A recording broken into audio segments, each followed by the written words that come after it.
এই কাফরি ছেলেটাকে আপনারা প্রায় বাংলাদেশের সব মানুষই চেনেন। এই দেশ দ্বিতীয়বারের মতো স্বাধীন হওয়ার পেছনে তার একটু হলেও অবদান আছে।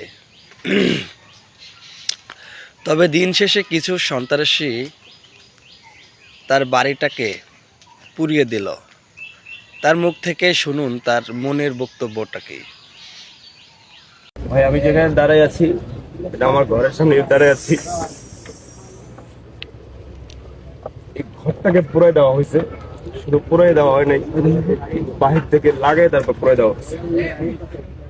ঘরের ভিতরে আমার বাবা মা ছিল, আমার ভাই ভাবি ছিল, আমার 4 মাসের ভাতিজি ছিল, 4 বছরের ভাতিজা ছিল।